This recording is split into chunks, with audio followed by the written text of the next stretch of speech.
আমি ডাক্তার পূজা অরোরা সায়ন হাসপাতাল থেকে এসেছি। আমি একজন সাইকোথেরাপিস্ট। স্যার, আমি আপনার সাথে একমত। একটা ছোট প্রশ্ন শুধু, যখন নবী মুহাম্মদ সাল্লাল্লাহু আলাইহি সাল্লাম নবুয়ত পেয়েছিলেন, আর তিনি, যেমন আপনি বললেন যে তিনি ছিলেন সাধারণ লোক, নবুয়ত পাবার আগে সেই সময়ে কোরআন, যেটা ঈশ্বরের বাণী, এটা কি শুধু মুসলিমদের আলোকিত করেছিল? কারণ ঈশ্বর পক্ষপাতিত্ব নিশ্চয় করবেন না। তাহলে পৃথিবীর অবশিষ্ট মানুষ তখন কি করছিল? যখন নবী মুহাম্মদ সাল্লাল্লাহু আলাইহি সাল্লাম অল্প কিছু মানুষকে আলোকিত করেছিলেন, আর এটা এমন দীর্ঘ সময় নিয়েছে সমাজের অন্যান্য অংশগুলোকে আলোকিত করার জন্য এই ঈশ্বরের বাণী দ্বারা, আর কত বছর নেবে অমুসলিমদের জন্য? মুসলিমদের মতো হিন্দুরাও হবে। আমি সম্পূর্ণভাবে আপনার সাথে একমত। এর একটা ধারণা হতে হবে যে হিন্দুরা মূর্তিতে বিশ্বাস করে, ছবিতে, অথবা রাম ভগবান যাই হোক না কেন, এটা একটা বিশ্বাস। আর তাদেরকে এটার মাধ্যমে বোঝাতে হবে যে ঈশ্বর এক। হিন্দু ধর্ম বিশ্বাস করে এক সর্বশক্তিতে, যেটা একটা শক্তি, একটা স্বর্গীয় শক্তি। তবে দুঃখজনকভাবে এটা বিভিন্ন আকার দেওয়া হয়েছে। সুতরাং যদি এই কল্যাণের জন্য কোরআন যদি একজন হিন্দুকে সাহায্য করে এক ঈশ্বর সম্পর্কে জানতে, এটা খুবই ভালো। বোন খুব সুন্দর প্রশ্ন করলেন, গুরুত্বপূর্ণ প্রশ্ন।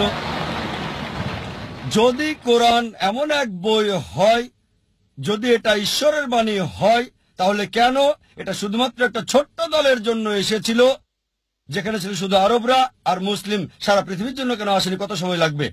বোন, কোরআন কখনোই শুধু মুসলিম বা আরবদের জন্য নাজিল হয়নি।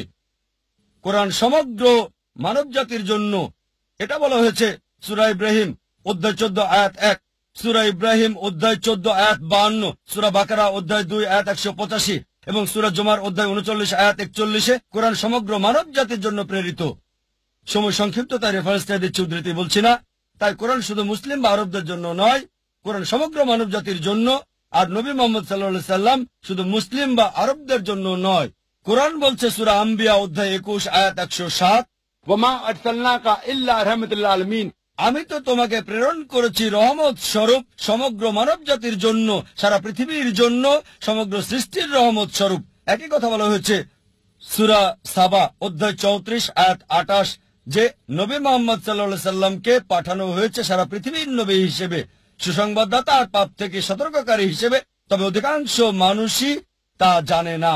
কোরআনের এই আয়াত বলছে অধিকাংশ মানুষই তা জানে না। এই কারণেই বোন আমরা এমন সম্মেলন করে থাকি। এটা সব মুসলিমের দায়িত্ব, সর্বশক্তিমান আল্লাহর বাণী সবার কাছে তুলে ধরা।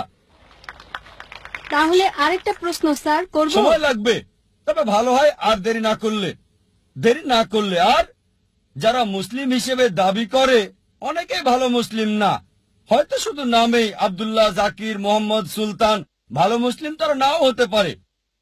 একইভাবে আপনি ঠিকই বলেছেন, হিন্দু ধর্মে গ্রন্থ মানছে না। তারপরও যে ধর্মের সবচেয়ে বেশি মানা হয়, শুধু মুখে নয় কাজে কর্মে, সেটা হচ্ছে ইসলাম 1 নম্বরে। খ্রিস্টানরা সংখ্যা অনেক বেশি, প্রায় 200 কোটি, মুসলিমরা 130 কোটি। তবে পৃথিবীতে ধর্ম মানার ক্ষেত্রে 1 নম্বর হলো ইসলাম, পার্সেন্টেজ হিসেবে সবচেয়ে বেশি। তাই এই আলোচনা প্রধানত ওই সমস্ত মুসলিমদের উদ্দেশ্যে যারা যথাযথভাবে ধর্ম পালন করছে না, যাতে ইসলামের কাছে থাকে। আর ওই সব মুসলিমদের কাছে শান্তির বাণী পৌঁছাতে চাই, ভালোবাসার বাণী, আর পৃথিবীতে প্রমাণ করতে চায় যে ঈশ্বর কেবল একজনই। পূর্ণ শান্তি তখনই আসতে পারে যদি নিজের ইচ্ছাকে আল্লাহর কাছে সমর্পণ করেন। এটা একমাত্র রাস্তা পৃথিবী এবং আখিরাতে পূর্ণ শান্তি পাবার। আর এ কারণে বোন এমন সম্মেলন করছি। আমাদের একটা স্যাটেলাইট চ্যানেল আছে, পিস টিভি। প্রতিদিন 60 মিলিয়নেরও বেশি মানুষ এটা দেখছে। তাই অন্তত বিচারের দিনে আল্লাহ সুবহানাহু ওয়া তাআলার কাছে বলতে পারবো, হে আল্লাহ, আমাদের সামর্থ্যের মধ্যে সর্বোচ্চ চেষ্টা করেছি। আমরা অন্তত প্রতিদিন 60 লক্ষ মানুষের কাছে তোমার দাওয়াত দিয়েছি। আর আজকে এই দাওয়াত আপনার কাছে পৌঁছে গেল বোন। তাই পরবর্তীতে বিচারের দিনে বলতে পারবো, আল্লাহ সুবহানাহু ওয়া তাআলাকে আমি দাওয়াত দিয়েছি, এই বোনকে গ্রহণ করা না করাটা আপনার বিষয়। আরেকটা বিষয় স্যার বলতে পারবো? একটু যোগ করতে চাই, পারবো? অনেক ধন্যবাদ স্যার। আর একটা বিষয়, যদি ঈশ্বর নিরপেক্ষ থাকবেন বিচারের দিনে, তাই না? তাহলে আপনি পক্ষপাতিত্ব করলেন যে অমুসলিমদের অগ্রাধিকার দেওয়া প্রশ্ন করার ক্ষেত্রে। ঈশ্বর ন্যায় নিরপেক্ষ। তাই যদি হিন্দুরা মূর্তি এবং ছবিতে বিশ্বাস করা বন্ধ করে আর তারা সর্বশক্তিমানে বিশ্বাস করে যার কোনো আকৃতি নেই, কোনো আকার নেই, বিচারের দিনে তারা কি মুসলিম হিসেবে গণ্য হবে সর্বশক্তিমান ঈশ্বরের কাছে? না, এটা এমন না। একই ধারণা যা হিন্দু ধর্মে আছে, যা ভুল বিশ্বাস আর আকৃতি দিয়ে পালন করা হয়। তবে একজন হিন্দু যদি হিন্দু ধর্ম পালন করে সেটা ভুল না, পালন করবে, কারণ তার উদ্দেশ্য ঈশ্বর, তিনি মহান, তবে আকার দেওয়া খুব যাবে ভালো না। প্রশ্ন, যদি এই বার্তা হিন্দুদের কাছে পৌঁছে তারা গ্রহণ করবে। খুবই ভালো, ভালো প্রশ্ন। ধন্যবাদ পক্ষপাতিত্ব স্যার। আর নিরপেক্ষ হওয়ার ব্যাপারে দুটো মত থাকতে পারে আপনার দিক থেকে, কারণ নিরপেক্ষ না বলে অন্তত প্রশ্ন করতে পারছেন। এই পক্ষপাতিত্ব না করলে আমি আল্লাহর কাছে বলতে পারতাম না আমি আপনাকে সরাসরি দাওয়াত দিয়েছি এককভাবে। আপনি দেখছেন, তাই না না, তিনি তা তাই আপনাকে বিশ্বাস বুঝতে করেন হবে না। বোন, কেন পক্ষপাতিত্ব করছি। এই পক্ষপাতিত্ব নিরপেক্ষতার জন্য, কারণ অন্যরা দাওয়াত পেয়েছে 100 না হলো 90 ভাগ, আপনারা সবাই কম পাবেন। তাই আমাদের এই পক্ষপাতিত্ব নিরপেক্ষ হওয়ার জন্য। ঠিক স্যার, তবে আমাদের যা এবার দরকার। আপনার প্রশ্নে আসি। জি স্যার। এটা খুবই ভালো প্রশ্ন, যে যদি হিন্দুরা বিশ্বাস করে এক ঈশ্বরে, মূর্তিতে বিশ্বাস না করে, প্রতিমূর্তিতে বিশ্বাস না করে, ভাস্কর্যে বিশ্বাস না করে, তাহলে শেষ বিচারের দিনে তারা কি মুসলিম হবে? ঠিক, আপনি ইসলামের অংশ অনুসরণ করছেন। ঠিক, যদি আপনি হিন্দু গ্রন্থ পড়েন, হিন্দু গ্রন্থ বলছে আরেকজন নবী আসবেন, আর নবী মোহাম্মদ সাল্লাল্লাহু আলাইহি সাল্লামের আগমনের অনেক ভবিষ্যৎবাণী আছে অনেক জায়গায়। তার কথা আছে ভবিষ্য পুরাণায় পর্ব 3 খণ্ড 3 অধ্যায় 3 শ্লোক 5 থেকে 8। তার কথা বলা হয়েছে ভবিষ্য পুরাণায় পর্ব 3 খণ্ড 3 অধ্যায় 3 শ্লোক 10 থেকে 27। তার কথা বলা হয়েছে অথর্ববেদে অধ্যায় 21 অনুচ্ছেদ 6, অথর্ববেদ অধ্যায় 21 অনুচ্ছেদ 7। অনেক জায়গায় তার কথা বলা হয়েছে। তার কথা নাম সহ বলা হয়েছে 100-এরও বেশি বার মোহাম্মদ হিসেবে হিন্দু গ্রন্থে। ঠিক সময় স্যার। কম, তাই সবগুলো রেফারেন্স বলছি না। কল্কি পুরাণে কল্কি অবতারের কথা উল্লেখ আছে অধ্যায় 2 অনুচ্ছেদ 4, 5, 7, 9, 11 এবং 15-তে বলা হয়েছে আরেকজন অবতার আসবে, কল্কি অবতার, যার বাবার নাম হবে ঈশ্বরে ভৃত্য বিষ্ণু ইয়াস। আরবি করলে হয় আব্দুল্লাহ, যেটা মোহাম্মদ সাল্লাল্লাহু আলাইহি ওয়াসাল্লামের বাবার নাম।